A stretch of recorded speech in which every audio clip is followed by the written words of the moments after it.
He's my brother. You can count on me. Some recent Jesus. You are my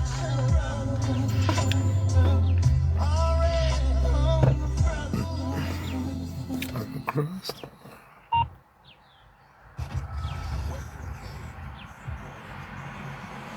Sanibonani bafethu. Asingapholisi maseko bafethu, idatha liyabiza. Bawusihlangabeza ngendlela mfethu abanye bafethu yabo. Nganza kwethu. Niyobatshela ke aba offline noma bawasijoyina late ukuthi lo live uqale kuphi waphelela kuphi, right? Okay, Google lethu sawubona siswami. Nganza kwethu. Ngine announcement encanyana la ngicela ukuyenza nabantu abathanda icontent yami, nabantu abathanda imessage engiyiletha la kuma social platforms. Nganza kwethu ngidecide ukuvula iYouTube page. Ngidecide ukuvula iYouTube page, igama lakhona iKwankomonde. iKwankomonde, so le YouTube page kahle nganza kwethu. The calling it's like it's too loud. Yabo abantu abaningi dabe bengibuza uyivula nini YouTube page mjito. Fine, sesivulile manje. I-episode yokuqala sizoyiposta ngomhla 21 November. Into eyenzakalayo out of respect ngibe nento ukuthi i-message engiyilethayo kunina as abantu abangifollowayo, i-message ene-value, i-message enesisindo futhi.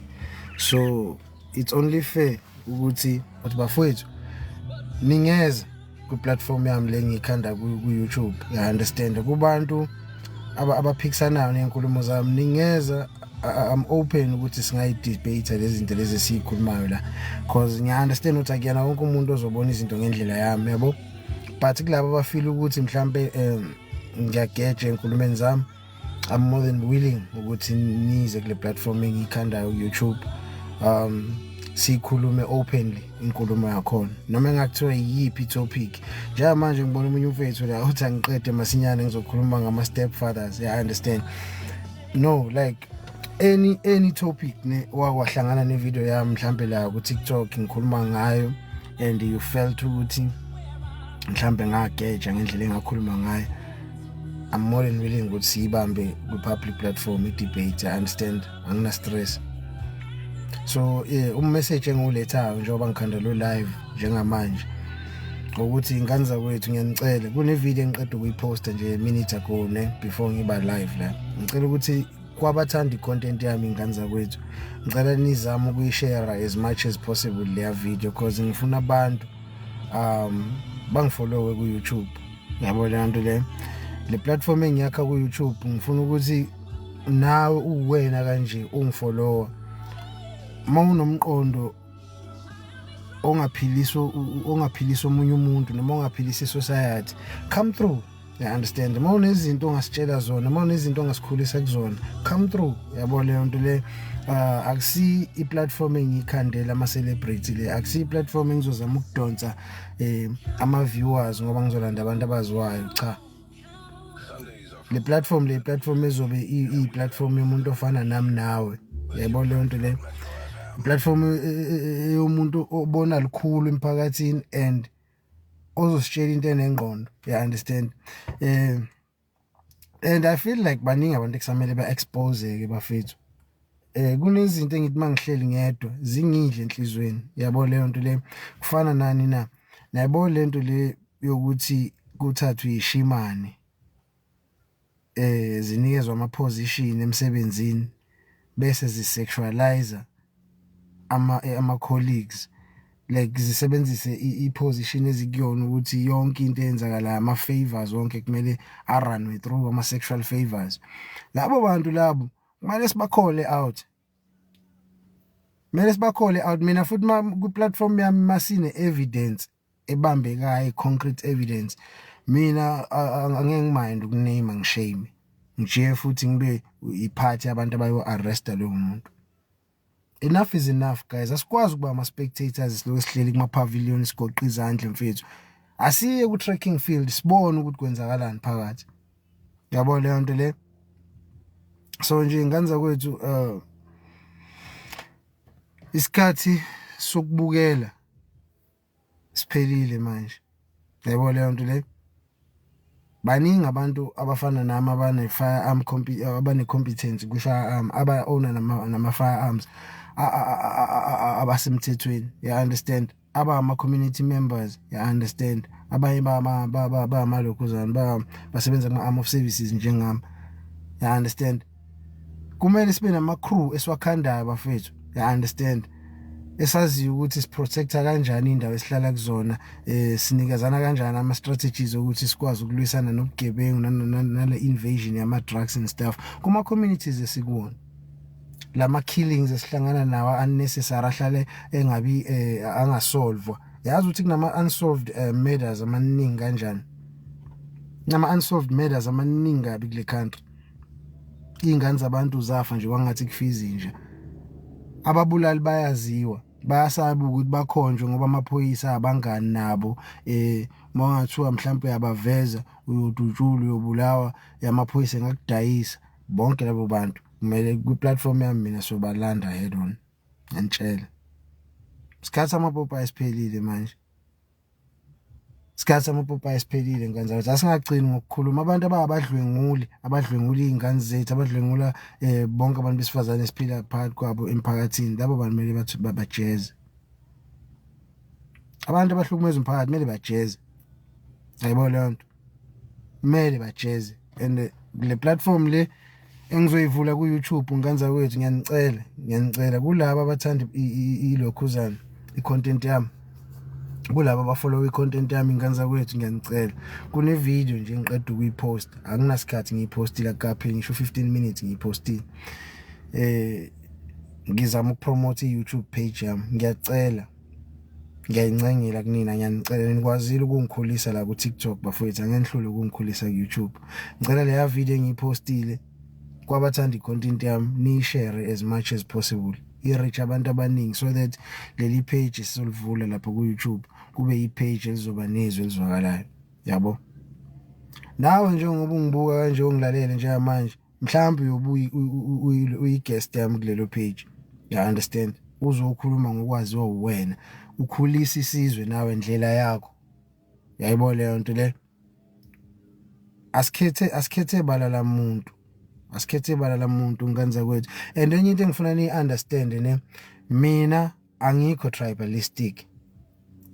Mina noma kuthiwa uyena umZulu njengoba ngikhuluma njengamanje, mawune story esine value nesizwakalayo nesingafundisa umuntu noma isizwe sivula abantu amehlo, nhlanhla leyo uNkulunkulu wangibusisa, ama language amaningi ngiyawezwa and ngiyakwazi ukukhuluma amanye, yabo leyo nto le. Woza akusi platform yamaZulu kuphela le, you understand, akusi platform yamanguni kuphela le, sonke singama South Africans, you understand, sonke siface ama injustices kanye nama atrocities afanayo. Ayikho into ukuthi ngoba umZulu uzohlukumezeka ukufika la ube oppressed ukufika la wena ngoba umNtswana ube umpeli. Angisebenzi le nto yama tribal lines mina. So whoever okwazi ukungizwa njengoba ngikhuluma, cela ukuyiphinda lento, ngidecide ukuvula i-YouTube page igama lakhona ikwaNkomondi. Ngiyanicela nganza kwethu, ngine video engiyipostile lapha na kulokhuzana kuma videos zami ku TikTok, ngicela ni forward as much as possible, ngicela ni share as much as possible, so wazi ukuthi sibe ne audience. Already page selikhona manje, silivulile, kodwa i-episode yokuqala sizoyiposta ngomhla ka 21 November. Excuse me. Episode yokuqala sizoyiposta ngomhla ka 21 November. Ngidecide ukuthi kule content enginilethela yona ku YouTube ngingenza ama selfie kanje. Ngibooka i-studio, ngiyohlala e-studio, ngizobiza ama-guest, kodwa futhi amanye ama-episode akhona ngeke ngibize ama-guest. Mina self ngiyoba yi-guest ngoba ziningi izinto ezisesifubeni sami nasemqondweni wami ngingedwa nje ekusamele ngiyithulule kulo ya YouTube. And ukuthi lezo zinto zonyathela ikhona likabani anginandaba. Anginandaba, sesithule kwanele bafethu. Abanye bethu sithule, asithule ngoba siyilimo, sithule sazi okuningi. Yayibona lento le, and kwakhona lokho esikwaziyo baningi kumele bakwazi. Nayibona lento. Bafethu, masingaba isizwe siqale si-understand lento ne, asikho isidingo sokuthi mina makuthiwa mhlawumbe angiyazi lento wena oyaziyo bese ungibuka njengesilima mhlawumbe noma njengomuntu ongathini ongathathi kahle ekhanda ngoba lento ethile yaziwa wena. I-aim la akusiyo ukuhlekana, akusika noma ukuthi sibukelane phansi. I-aim la ukukhulisana nokufundisana. Njengoba niya ku-140,000 abantu abangifollowayo manje, kusho ukuthi khona into engiyikhulumayo eyenza sense. You understand? That's why nibaningi kanje ningifollow. And ngiyabonga nganza kwethu nikwazile ukungikhulisa ku TikTok, ngenihluleke ukungikhulisa ku YouTube. Ngiyacela ukuthi kwabayithanda i-content kaNkomonde kumanje i-page selikhona vele ikwaNkomonde kwa YouTube. Ningabe niqala nifollow and subscribe nge-21 November. Trust me, ngizoyidedela yokuqala. Kodwa i-aim ukuthi at least ngeviki noma singalahlela ama-episode amabili. Yabo leyo nto le. Ngumuntu onenhlanhla ke bafowethu, yabo leyo nto le, njengoba sengike ngachaza phambilini ukuthi ngike ngasebenza eArmy. So ekusebenzeni kwami eArmy nginabafethu abaningi abaphume eArmy baya kuma-arm of services ahlukene. Wonke futhi kahle kahle. Ngayi-SAPS, kungaba yiPrasa, kungaba yi-Customs yase-SARS, kungaba yi-Immigration, kungaba mfethu wonke ama-arm of services mina nginamajita engiwazi close, you understand, aba one phone call away, you understand. Abahlakaniphile, you understand, and abangasinikeza igame makungathiwa sibanikeza ichance ukuthi nabo siba create i-platform sihlale nabo sikhulume nabo esingafunda okuningi kubona. Yayibona leyo nto. Nginabafethu abaningi engikhule nabo.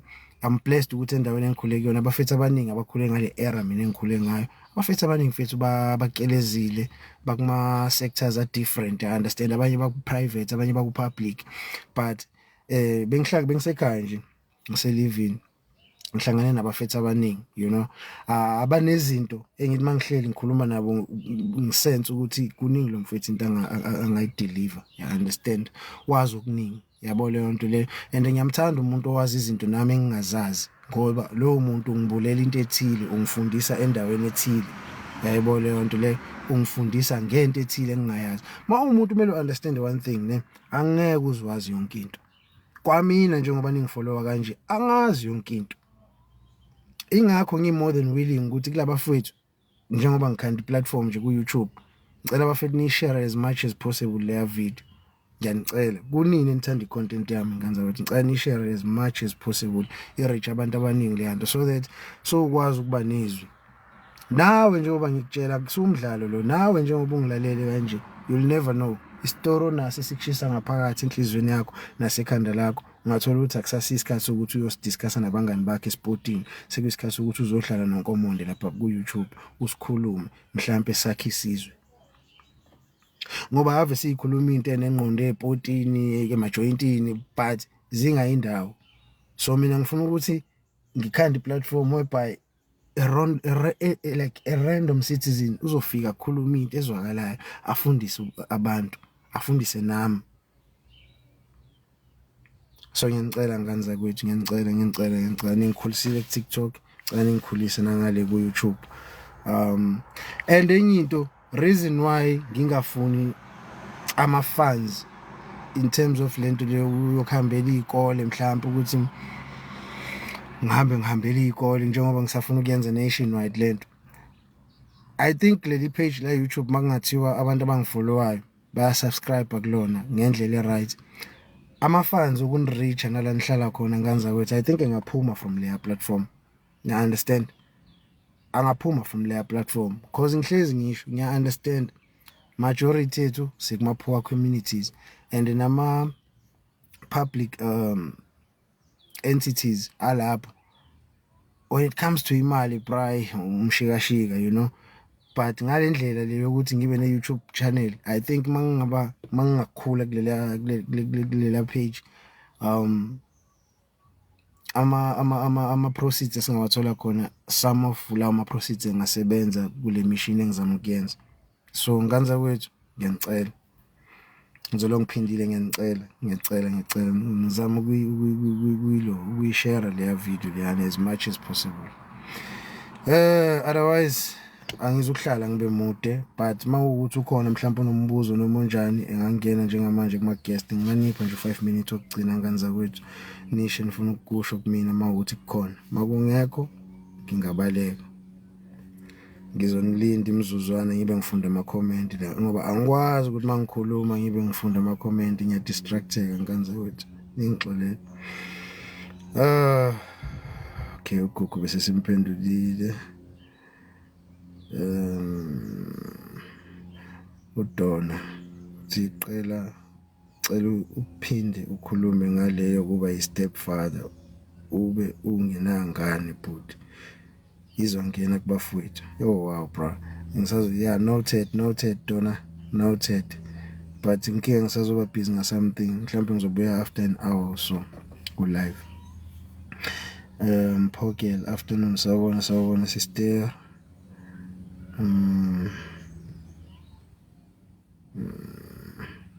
Shosho Ali, grand me out. Miss Quell. Magameni nobhala manje. Dankie bhuti. Ngiyabonga dankie bhuti one heart eceleni. Dankie. Nondumiso, unjani nophiwo mngani wami. Bando T6L Mapulani. Usushilo. Salute me out. Mfundi Sotinzi, great guy. Salute Buddha. Danko me out. Granny Tumela lekai me. Ibhaca lemvelo. Mhlekazi kunjani xhego? Liphilile Nkosi, kuhle kunjani kuwe into yakuthi? Mutawu.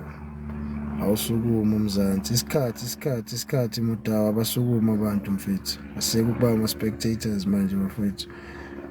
Uthini unamanje RSA booty, I see umkhwanazi in you. Okay, actually I feel like there are more officials that will be arrested. Vele kule madlanga commission kuzoba njalo mntama, I gauge baningi abantu basazogaxela aba involved, baningi abantu basazogaxela. Thabile Miyanda wezimoto. Booty ngiyafika, I want to know about the video. Okay. Sazobuyela ngine highlight futhi ubani kambo mfethu Thabile ukuthi lo live bo about what. Donini, hi bhuti wami, hi Doni.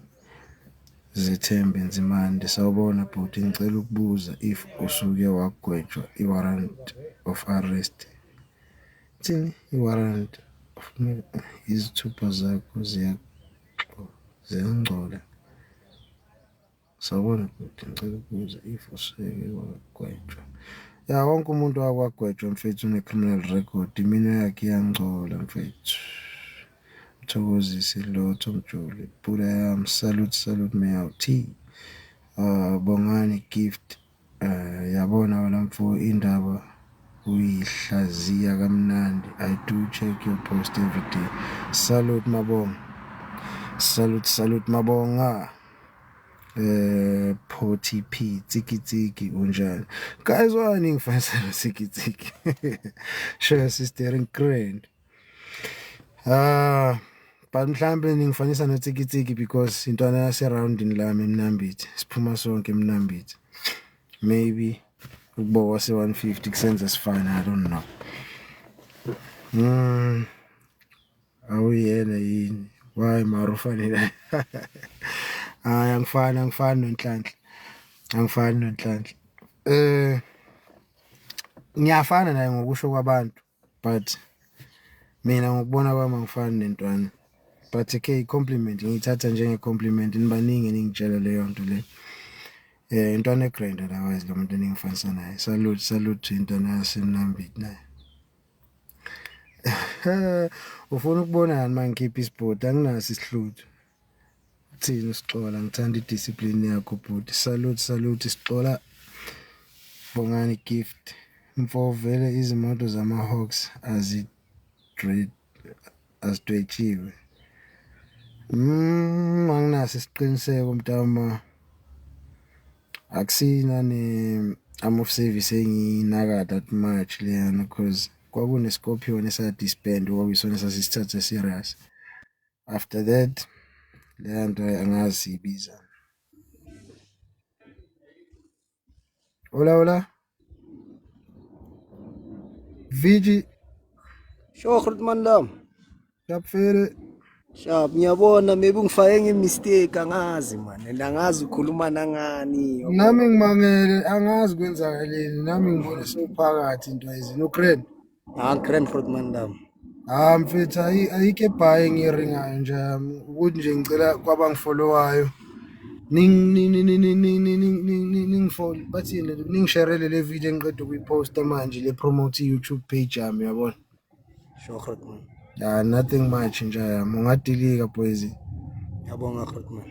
Hola.